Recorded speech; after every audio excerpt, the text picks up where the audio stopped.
Welcome back to the Spa Sisters podcast with myself, Carly Chamberlain, and my wonderful co-host, Julie Wren. We are so excited today to be introducing our guest, Arif, who is just an embodiment of passion, education, inspiration. And without me going into too much detail now, I'm going to let him introduce himself with a wow, bang, fabulous explosion of energy. Oh, bless you. Hi, everyone. Thank you so much, Carly, for that wonderful introduction. It's so lovely to be with you guys today. And I think that passion and energy is infectious to all of us in the industry. And just to tell you a little bit about myself, I have my own consultancy, which is Air Beauty Consultancy, which is all about training and education within retail and in spa, indeed. And I started very, very young, as probably most of us do when we find our passion, wanting to be a physicist or a lawyer.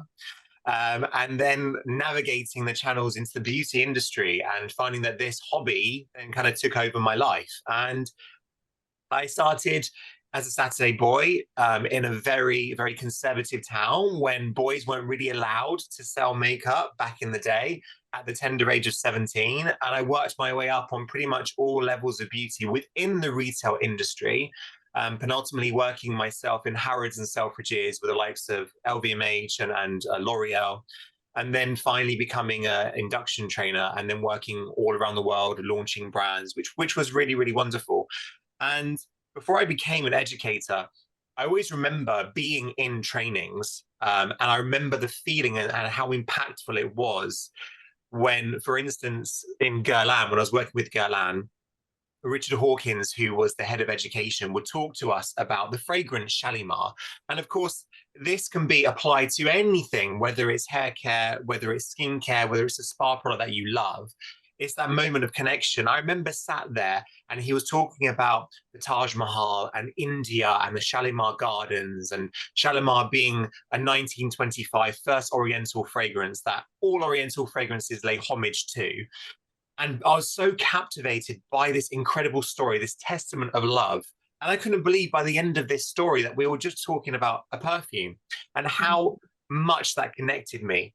And from that moment, I think I was 20 years old, I really learned about education and how it has the power to evolve and to help within the industry to inspire people. And I've taken that all throughout my life, from whether I was managing people in Selfridges, in Harrods, I was always managing them through education and empowerment.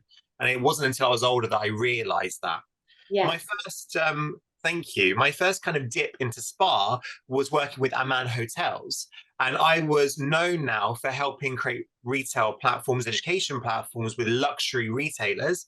And I was contacted by Aman because they were creating a beautiful collection of fine fragrances, which were based on their locations all around the world and their spa settings. So from some of the ingredients that they'd used in particular locations to some of the ethoses and efficacies that they had from those different countries. And they wanted someone to kind of come up with this suggestion of retailing within the spa environment. How do we sell a £350 bottle of perfume to a spa customer, for instance? And they had massive success with that. And then they invited me back to rewrite their global education platform for all skincare and spa in a retail environment. And that's when I learned that there is a massive opportunity within the spa industry to capitalize on retail. Yeah. So do you think that was at that point you realized that even in a retail space, this very holistic kind of spa element could work the other way as well? Is that where that kind of idea came from? Absolutely. I think I've come up with this kind of this slogan in my head that when you're in retail, what you're trying to do is create the experience of spa. So if you think about yourself when you're going into spa, the way you feel, the way that the therapist, the consultant, someone front of house makes you feel, you're very, very relaxed, you feel very confident, and you can share certain issues that you have or concerns that you have with your skin, your body. You're there for a reason to relax.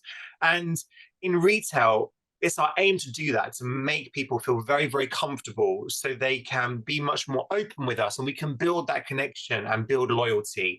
And spa already has that, and retail is trying to do that. So I think the crossover would be for spa to capitalize on what retail does in Yeah. terms of the way we retail. So retail is slightly more aggressive.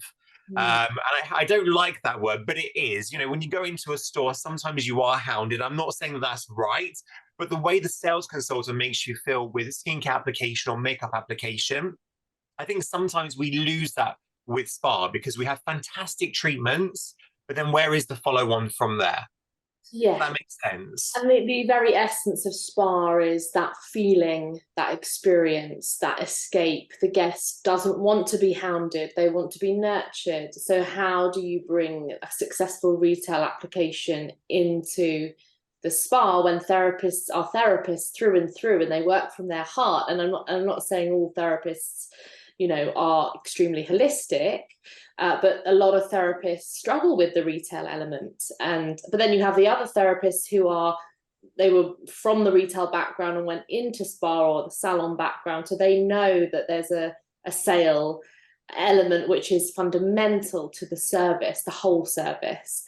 So you're saying that your skill set actually weaves everything together and kind of fills that gap and makes it accessible. Is that correct? I would say so. I mean, you picture this, you're in a busy shopping environment and you're in retail and you have these targets to uphold, for instance, and no one is coming to your counter or your location. You have to actively go out of your way to build a connection, to build a bridge, to break down those barriers. It's almost like cold calling, isn't it? And traffic stop or talk to someone. Hello, madam. Love to see you. Hope you're having a lovely day. Do you need help there? And actually, that level of confidence, it takes so much to then, how do you drive that conversation to a product that you're selling without making it seem like you're selling a product? And that's what retail has to contend with, if you like. Whereas spa, you have Mrs. Jones who's booked in for a lovely treatment. She's had a wonderful facial massage. She's loved the products. She's loved the music. She's come out feeling incredible. And then the journey sometimes ends because I feel as though there isn't that push through with confidence.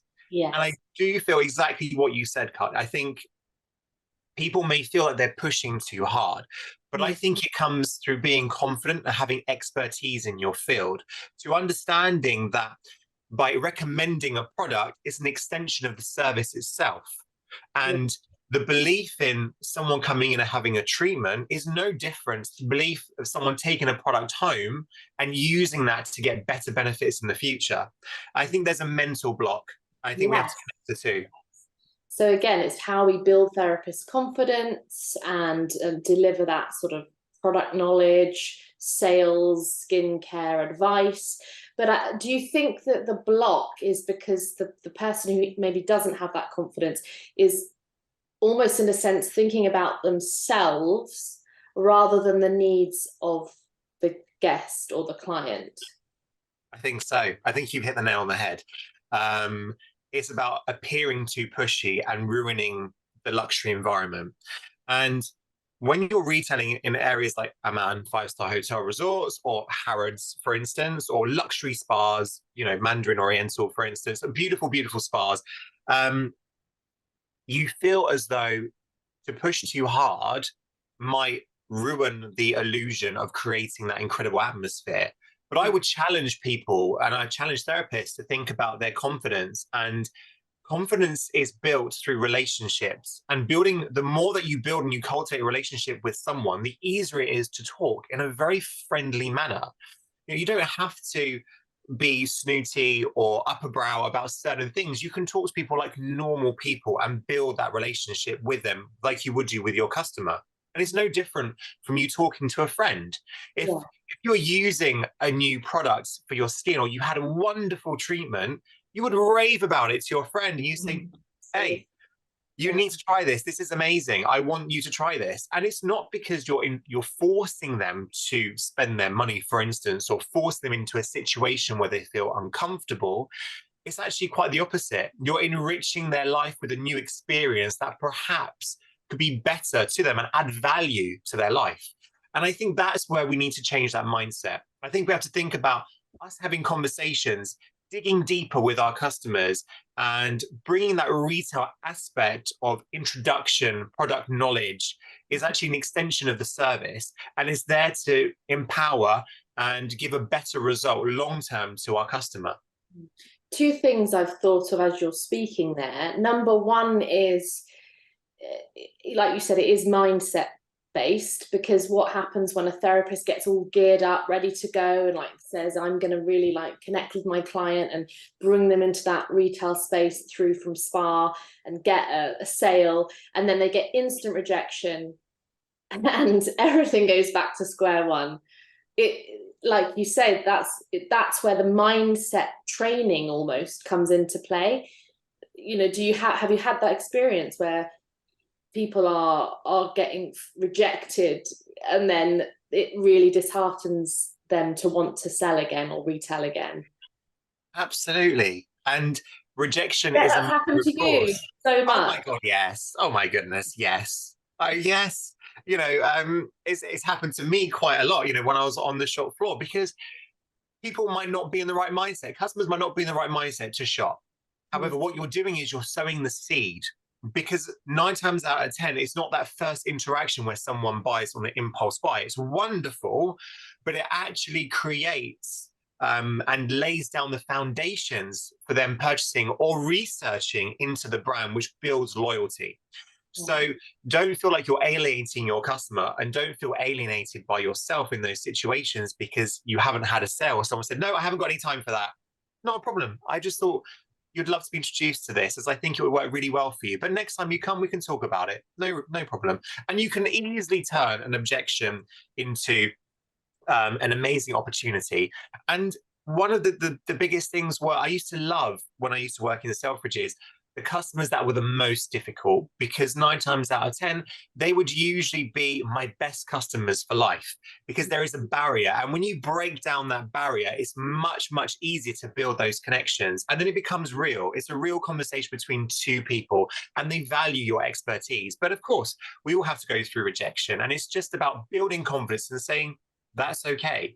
That And also, will happen. yeah, I imagine there's a lot of assuming going on, which is like an excuse as to not want to build that relationship with your client, or they won't want to buy it. They told me that this happened and that happened, so I don't think they're going to buy today. And I always hear that a lot from therapists in training.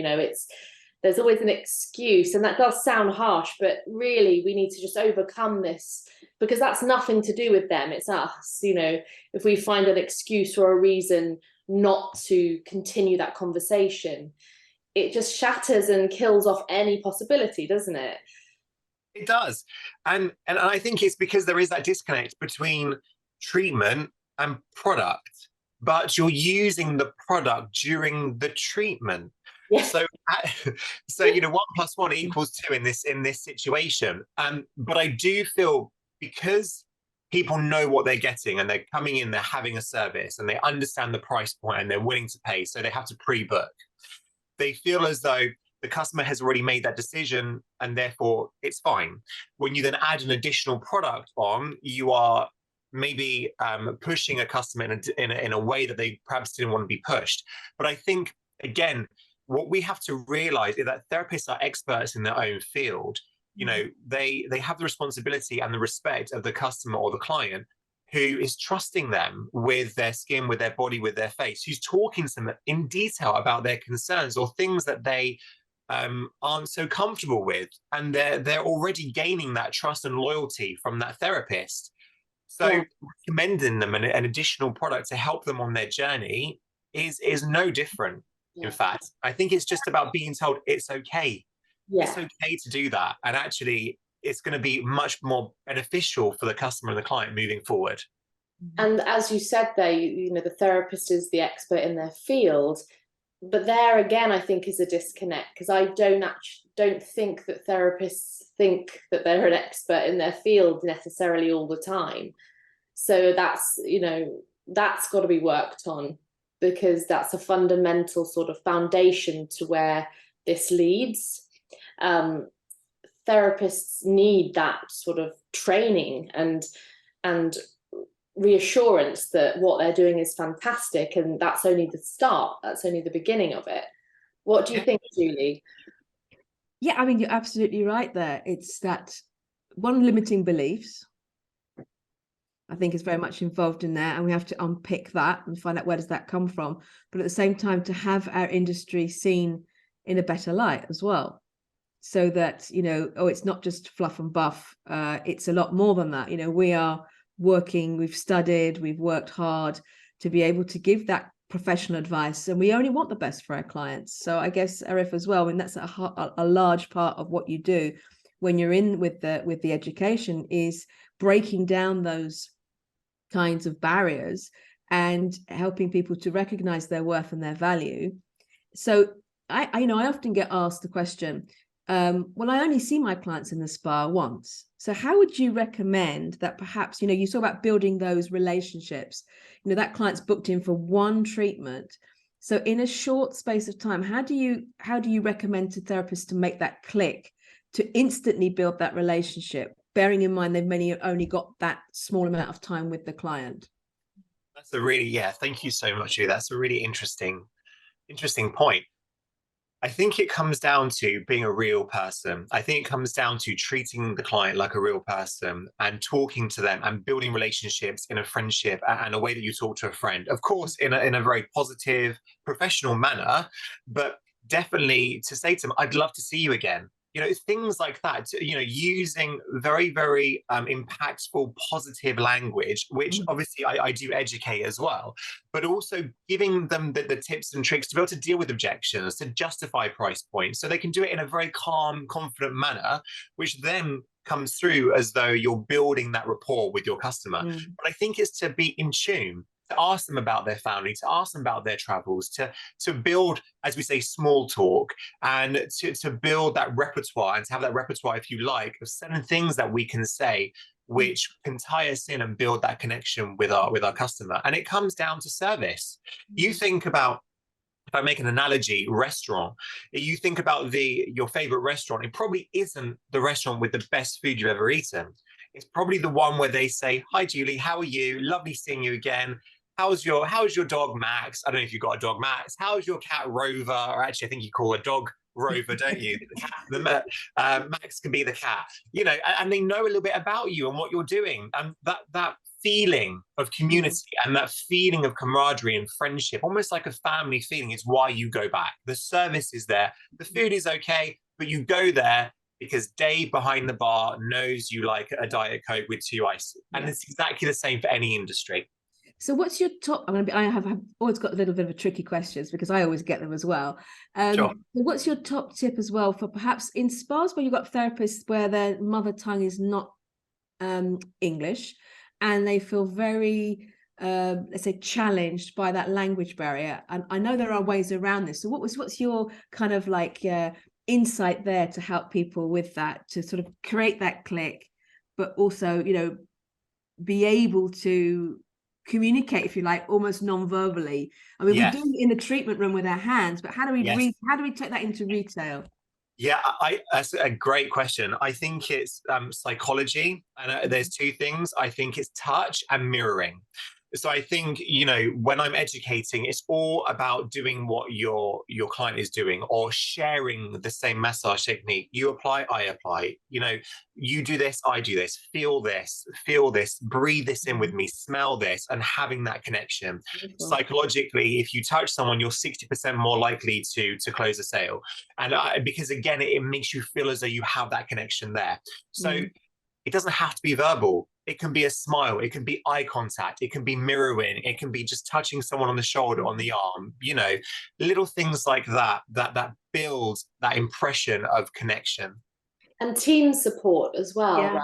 So a lot of the time with therapists, they'll be doing a treatment, and then that guest will be transferred, like a transactional thing, over to someone else.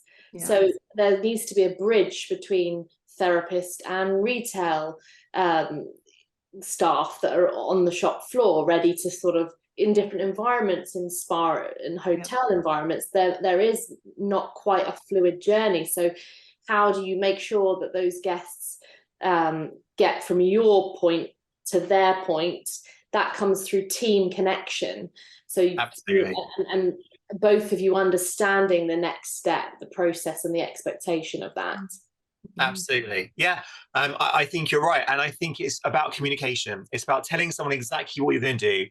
Hello, Mrs. Smith. It was so lovely having time with you today. I'd love to see you again. I'm just going to go in and tidy the room, but I'm going to hand you over to Sam. I've already told him what products I would recommend for you. Definitely go for the vitamin C because that's going to boost the brightness in your skin. And let's get you booked in for 4 weeks. It doesn't have to be something that's long-winded and difficult. And I think this brings us back to how important this is. When we think about the margins and the profitability, should I say, of a hotel and spa, we have to pay for the therapist's time, the products they use, and there's only so many hours in the day, whereas we can really, really maximize our investment through product sales. And I believe it's only 4% of treatments are converted to retail sales,